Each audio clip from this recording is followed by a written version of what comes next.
विशिष्ट आशुलिपि के अध्याय 7 से यहाँ पर जो है आप लोगों को अवगत कराना है।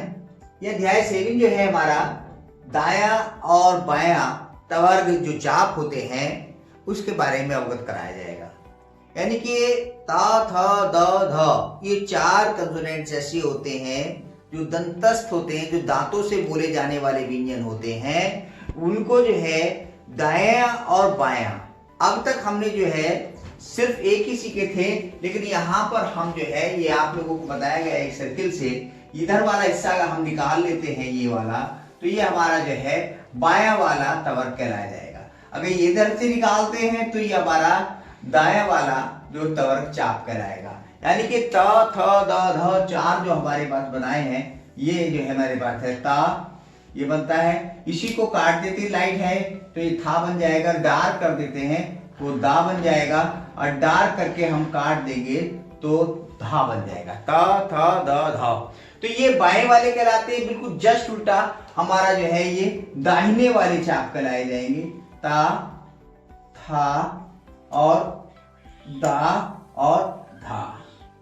यानी कि दोनों एक ही कंसोनेंट्स हैं, लेकिन कहीं पर हम इसको यूज करते हैं, कहीं पर इसको यूज करते हैं। प्रश्न उठता है कि हम इसको क्यों करते हैं भाई?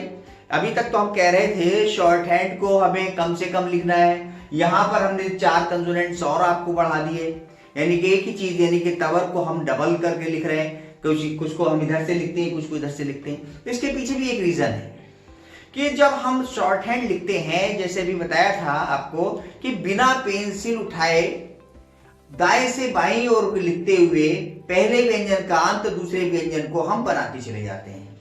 लेकिन हमने बताया था आप लोगों को कि उसमें कोण बन जाने चाहिए, उसके अंदर एक कोण बन जाने चाहिए जिससे पढ़ने में हमें आसानी हो जाए, सुविधा हो जाए। और आगे चलने के बाद वॉवेल भी ओमिट किए जाते हैं, ओमिशन किया जाता है, वॉवेल को छोड़ा जाता है। तो इस उद्देश्य से ये दाएं और बाएं तवर्ग को यूज किया जाता है, जिससे हमारे कोण अच्छे बन जाए और आगे चलने के बाद जो हम लिख रहे हैं उसके अंदर कोई चीज ऐसा ना हो पढ़ने में हमको दिक्कत आ जाए। बहुत सारे ऐसे विपरीत शब्द होते हैं जिसको पढ़ने में हमें दिक्कत हो जाती है बिना वॉवेल लगाए हुए, तो वो यहाँ पर बताया जाएगा। तो यहाँ पर हमने जो देखा मोस्टली तो हमारा ये बायां वाला तवर्ग यूज होता है, अधिकतर जो यूज होता है कि बायां वाला तवर्ग ता था दा धा का प्रयोग होता है। लेकिन कई जगह जो है हमारा ये दाहिना वाला भी तवर्ग का इस्तेमाल होता है। लेकिन कहाँ कहाँ होता है, कैसे होता है, इसके लिए एक सिद्धांत है, हमारे नियम है। चूंकि शॉर्ट हैंड हमारे पूरी तरीके से वैज्ञानिक है, साइंटिफिक तौर से साइंस के आधार पर इसको बनाया गया है, यानी कि इसके नियम है, इसके एक सिद्धांत होते हैं, उसके आधार पर हम इसको बनाते हैं। तो यहां पर हमने देखा जो हमारे व्यंजन हैं दाहिनी से बाईं ओर को जाते हैं, उसके पश्चात अगर तवर्ग आता है तो सामान्यतः दाहिने वाले चाप का यूज होता है। जैसे यहां पर देखा आपने जाति लिखना था, जा हमारा जो दाहिनी ओर से देखे बाईं ओर को जा रहा है, जा उठा करके लिखा, तो यहां पर जा बनाएंगे और ता बना देंगे, तो जा ती हमने ऐसे लिख देंगे। अब इसके अंदर 2 चीजें हो जाती हैं, नियम बना दे, देखो यहां पर हमारा ये कोण आ गया है, कोण बन जाता है, तो इसलिए हमने इसका यूज किया है। शोधक लिखा था, देखो ये भी हमारे इधर से इधर को जा रहा है, तो यहाँ पर ये हमारे पास आ जाता है, कोण बन जाता है। उसके बाद तवर्ग में देखेंगे तो ये हमारा फिर एक कोण बन जाता है। इस तरीके से हमने इसको यूज किया है।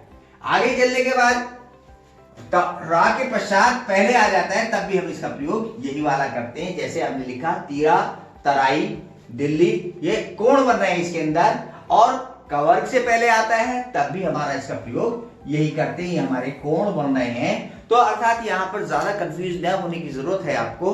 यहाँ पर सिर्फ हमें यही देखना है कि जब हम इसको बना रहे हैं कॉमन सेंस लगाना है, इसके अंदर हमारे कोण बन जाने चाहिए।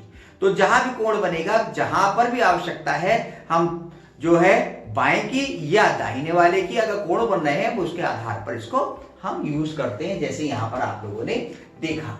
या हम जो है आगे चलने के बाद जो वॉवेल के आधार पर उसका अपवाद के रूप में हम यूज करते हैं, जैसे यहां पर आया थक, थक में हमारा कोण बन गया, देखो बढ़िया।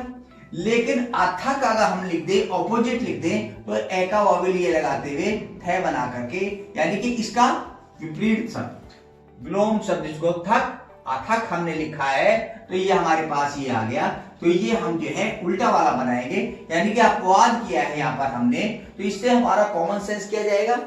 अब किसी वजह से आ का वॉवेल हमने छोड़ दिया लगाने से, आ का वॉवेल हमने नहीं लगाया है, तब भी हम सेकंड प्लेस पे लगा रहे हैं, तब हम इसको बिना वॉवेल लगाए अथक पढ़ सकते हैं, क्योंकि हमें पता है कि यहाँ पे अपवाद हमने किया है तो इसके पीछे कोई ना कोई रीजन है। इसके बिफोर साइड में एक कोई सेकंड प्लेस का वॉवेल है, क्योंकि सेकंड प्लेस पे हम इसका इस्तेमाल कर रहे हैं, इसलिए थक का अथक अपवाद के रूप में हमने यहाँ रखा। बिल्कुल द सेम दम देखेंगे, यहाँ कोड बनिए, बढ़िया बनना है, पढ़ना है, लेकिन अदब आ जाएगा तो ये हमारे पास ये अदब आ जाता है, तो ये हमारे है। तो इस तरीके से हमें अब किसी वजह से ये वॉवेल हम नहीं लगाएंगे, तब भी हम इसको अदब ही पढ़ लेंगे आसानी के साथ, क्योंकि आगे चलने के बाद वॉवेल हमें धीरे धीरे छोड़ने हैं। लेकिन यहां पर एक अपवाद के रूप में अधिक वर्ड आता है, ये अधिक बहुत सारा कई बार यूज होता है, तो अधिक के लिए धा और का हमने ये यूज करा है, कोण लगाया है।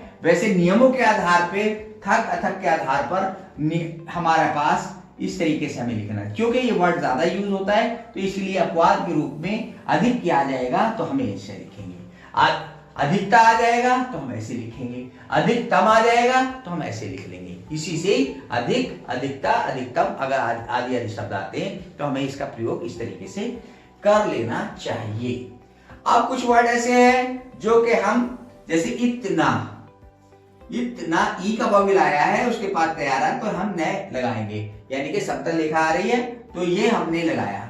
लेकिन इससे जस्ट उल्टा उतना आ जाए तो इसका हम अपवाद के रूप में उल्टा कर देंगे।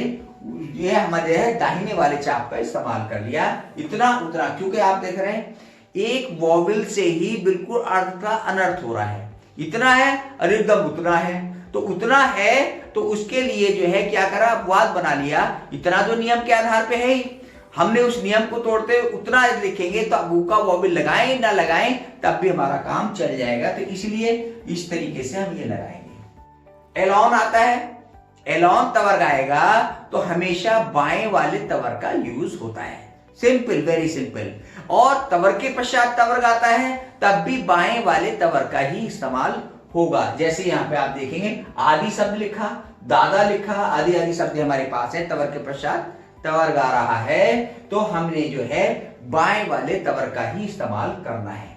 लेकिन या, वा, हा और रा के बाद तवर्ग आता है, हमेशा बाएं वाले तवर्ग का इस्तेमाल होगा, क्योंकि इसके अंदर अच्छे कोण बन जाते हैं। जैसे आपने देखा रात तो कोण बन गया, याद कोण बन गया, हद कोण बन गया, इस सेकंड प्लेस पे लिखेंगे हद, ये हमारे पास हो जाता है।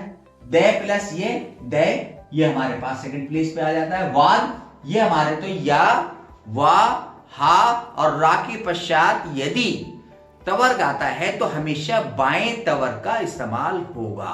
ये आप लोग बिल्कुल ध्यान में रख लें, क्योंकि इसमें अच्छे कोण हमारे बन रहे हैं। अगर जो हम जो है रात ऐसे बना के ऐसे बनाने लगे तो ये हमारा कोण अच्छा नहीं बनता, यहां पर हमारा हाथ रुक जाएगा।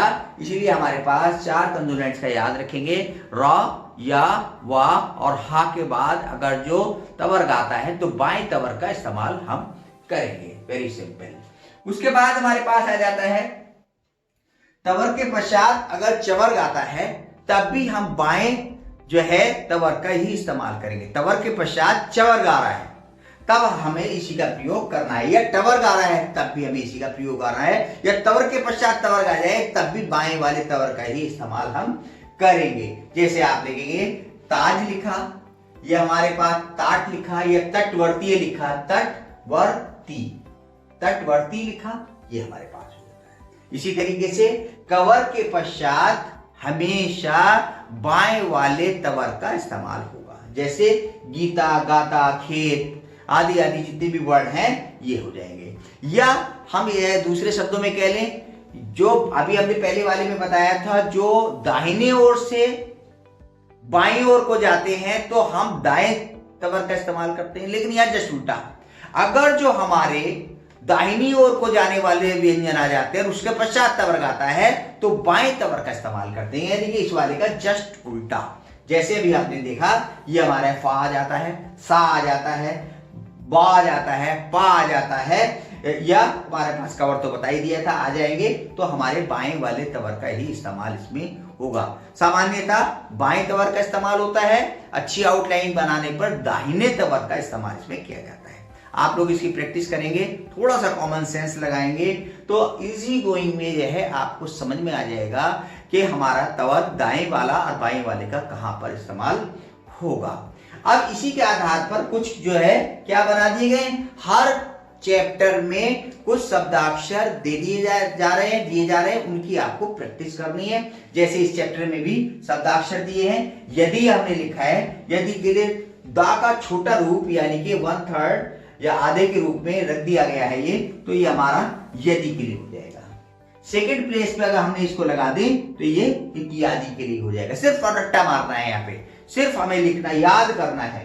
पूरा दा हमने थर्ड प्लेस पे लिख दिया तो दिया हो जाएगा, ता को हमने फर्स्ट प्लेस पे लिख दिया तो आता, सेकंड प्लेस पे कर देंगे तो ता का थर्ड पे कर देंगे तो होता। ये हमें याद करने हैं, कंठस्थ करने हैं और रोजाना याद करने हैं प्रत्येक चैप्टर के शुरू से लेके आखिर तक के। इसी तरीके से तय को आधा कर दिया गया है, छोटा कर दिया गया है तो तथा, सेकंड प्लेस पे तथापि, और धा यानी कि उद्योग ये बना देंगे तो ये हमारे पास क्या बन गया, ये बन जाता है उद्योग। था, थी, थे बिल्कुल सिंपल है, उसी को first place, second place and third place पे हम इसको लगा देंगे और आसानी से हम इसको पढ़ेंगे। यूज होते हैं इसलिए इसका शॉर्ट रूप नहीं है, पूरा था, थी, थे इसी के आधार पर इसको किया गया है। बहुत अच्छा चैप्टर है ये और अच्छी आउटलाइन बनाने के लिए बहुत अच्छा है। थोड़ा सा तवर्क परेशान करता है क्योंकि प्रैक्टिस मांगता है, इसको अच्छी से आसानी के साथ करें। इसमें बहुत सारे बच्चे कंफ्यूज होते हैं, तो मैंने जो चैप्टर ये बनाया है तो दिखाई दे रहा है ये दोनों के सिरे मिल रहे हैं, अपने आप मैथमेटिक्स की तरह आप देख सकते हैं। कई बार बच्चे जो याद करते हैं इसको बनाते आगे वो चला जाता है, तो यहां से हम लंब काटते हैं तो ये हमारे पास इतना रह जाता है, तो ये गलत होता है। तो यहां से हम डालें इसको और इन दोनों को मिला दें तो इन दोनों के सिरे मिल जाते हैं लंब डाल करके, तब हम मान के चलते हैं ये हमारा तवर सही है। अगर नहीं मिल रहा है अपने आप जो है इसी तरीके से इधर वाला है इसको बनाएंगे, इन दोनों के सिरे मिल जाने चाहिए, तो ये हमारा तवर ये दायां और बायां होता है। इसकी प्रैक्टिस करेंगे और जो है दाएं बाएं का ध्यान रखेंगे तो बहुत ही आसानी के साथ आप लोगों की स्पीड मेंटेन हो जाएगी, क्योंकि आप सिद्धांत के आधार पर चलेंगे, सिद्धांत को जो है आप नहीं छोड़ेंगे तो आसानी से आपकी स्पीड बहुत बढ़िया मेंटेन होगी। अभी आपको 80 पे लिखना है, उसके बाद 100, 120, 140, 160, आप जितना भी स्पीड मेंटेन अपना एक लक्ष्य लेके चल रहे हैं उस लक्ष्य की पूर्ति तभी हो पाएगी तब आप सिद्धांतों के आधार पर काम करेंगे, वॉवेल के आधार पर, प्लेस के आधार पर, उसके डार्क और लाइट के आधार पर इसका हम काम करेंगे, उसकी लेंथ के आधार पर, तो इजी गोइंग में ये आ जाएगा। Okay, all the best, thank you.